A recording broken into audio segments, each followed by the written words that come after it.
മാർക്കറ്റിൽ ചെന്നപ്പോൾ ഒരു ചെറിയ ചക്ക കിട്ടി. എന്നാൽ പിന്നെ ഇടിയൻ ചക്ക ഉണ്ടാക്കിയാലോ എന്നൊരാലോചന.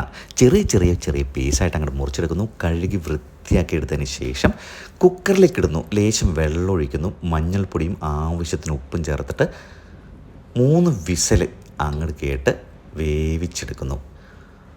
അതിനുശേഷം ഒരു മിക്സിയുടെ ജാറിൽ കുറച്ച് തേങ്ങയും ചെറിയ ജീരകവും വെളുത്തുള്ളിയും ചേർത്ത് ഡ്രെന്ന് പറഞ്ഞ് അടിച്ചെടുക്കുന്നു.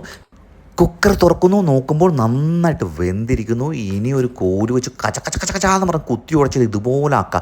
ഇനിയും ഒരു പാനിൽ വെളിച്ചെണ്ണ ഒഴിച്ചിട്ട് കടുകിടുന്നു. കച്ച കട്ട കച്ച കട്ട കട്ട കട്ട പെട്ട പെട്ടാന്ന് പറഞ്ഞ് അങ്ങോട്ട് പൊട്ടുന്നു. അതിനുശേഷം കുറച്ച് ഉഴുന്നിടുന്നു. നന്നായിട്ട് വറുത്തെടുക്കുന്നു. അതിലേക്ക് പച്ചമുളകും സവാളയും വാരി വിതറുന്നു. പിന്നെ ലേശം ഉപ്പും കൂടി അങ്ങോട്ട് ചേർക്കുക. അതിനുശേഷം നന്നായിട്ട് മിക്സ് ചെയ്തതിന് ശേഷം നമ്മൾ അടിച്ചു വെച്ചിരിക്കുന്ന അരപ്പെടുത്തിട്ട് അങ്ങോട്ട് തട്ടുന്നു. നന്നായിട്ട് മിക്സ് ചെയ്യുന്നു. ഈ സമയത്തൊരു മണം വരും കേട്ടോ, എൻ്റെ പൊന്നോ. പിന്നെ അതിലേക്ക് കുറച്ച് കറിവേപ്പില ചേർക്കുക. പിന്നെ ലേശം കുരുമുളക് പൊടി, മുളക് പൊടി നമ്മൾ ചേർക്കുന്നില്ല.